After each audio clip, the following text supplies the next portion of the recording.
نورانی نظر آئے، خوبصورت نظر آئے، کسی قسم کا عیب نہ ہو، اس کی حفاظت بھی بڑی ضروری ہے۔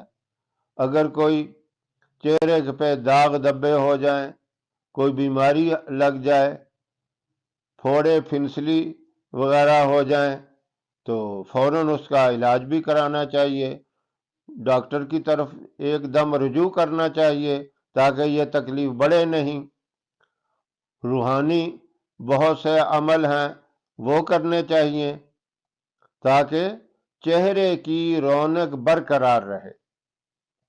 اکثر لوگ طرح طرح کی مہنگی کریمیں استعمال کرتے ہیں، لوشن استعمال کرتے ہیں، یاد رکھیں ان کے اندر کیمیکل ہوتا ہے، وقتی طور پہ چمک دھمک نظر آتی ہے لیکن الٹا یہ چہرے کو برباد کرنے والی چیزیں ہیں، یہ نقصان دینے والی چیزیں ہیں۔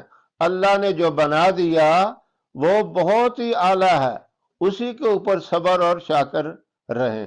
ہاں، اگر پھر بھی آپ چاہتے ہیں کہ ہمارا چہرہ نورانی ہو جائے، وہ مرد حضرات چاہتے ہیں یا میری محترم مائیں بہنیں بیٹیاں یہ چاہتی ہیں کہ ہمارا چہرہ نورانی ہو، یہ خواہش ہونی بھی چاہیے۔ چہرہ ہی تو ایسا وجود کے اندر ایک اعضاء ہے جس سے بندے کی پہچان ہوتی ہے، شناخت ہوتی ہے، پتہ چلتا ہے۔ تو اس کے لیے بہترین میں آپ کو عمل بتا رہا ہوں، اس پہ عمل کریں۔ اکثر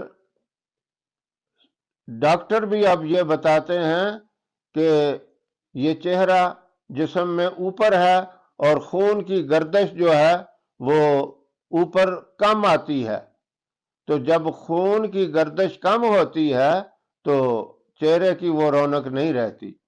اب جب بندہ نماز کی حالت میں سجدے میں جاتا ہے تو خون اس کا چہرے کے اوپر آتا ہے تو رگوں سے ہوتا ہوئے جب چہرے تک پہنچتا ہے تو اس کی نورانیت میں اضافہ ہو جاتا ہے۔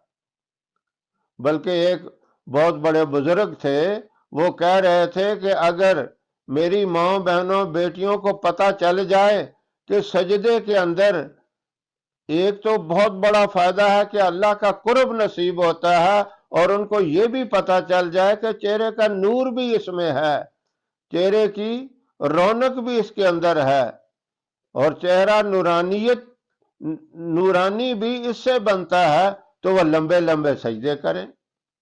اللہ نے بھی فرمایا واسجد واقترب، سجدہ کرو اور میرا قرب حاصل کرو، اور چہرے کو نورانی بناؤ۔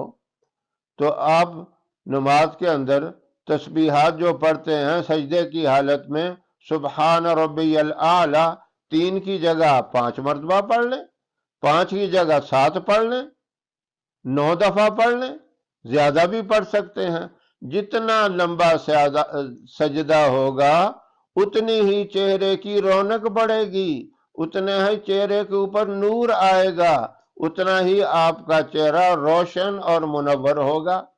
اور اس کے بعد نماز جب آپ پڑھ چکے ہیں، پوری مکمل نماز یعنی جو فرض سنت نفل جب پڑھ کر فارغ ہو جائیں تو پھر ایک دفعہ پڑھ لیں اللہ نور السماوات والارض، یہ پڑھ کے اپنے دونوں ہاتھوں کے اوپر دم کریں، پھونک مار کر اپنے دونوں ہاتھ چہرے کے اوپر پھیر لیں۔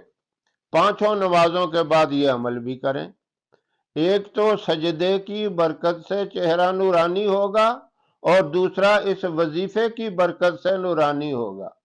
تو ماشاءاللہ یہ دونوں کام جب کریں گے تو خود دیکھ لینا چند دنوں کے بعد ہی آپ کے چہرے کی ایسی نورانیت بڑھ جائے گی، دیکھنے والے بھی کہیں گے ماشاءاللہ یہ کون سا نسخہ آپ کو ملا، کون سی کریم استعمال کر رہے ہیں آپ، کون سا لوشن استعمال کرتے ہو۔ آپ ان کو بتائیں کہ ہم کوئی کریم کوئی لوشن استعمال نہیں کرتے، یہ ایک عمل ہے بہت مبارک عمل، آپ جس کو بتائیں گے آپ کو ثواب بھی ملے گا۔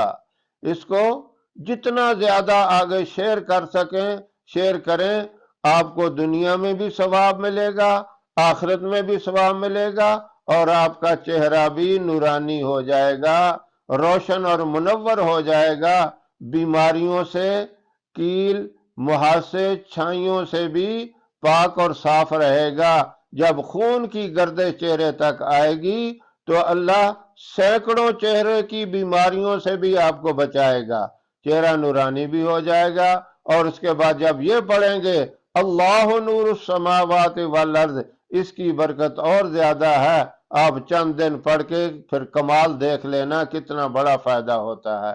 تو اس وظیفے کو اور اس ترتیب کو معمولی نہ سمجھیں، چند دن کر کے نہ چھوڑیں، پوری زندگی کا معمول بنائیں۔ دنیا بھی بنے گی، آخرت بھی بنے گی، چہرہ بھی نورانی ہوگا۔ اللہ عمل کی توفیق عطا فرمائے۔ وآخر دعوانا ان الحمد للہ رب العالمین۔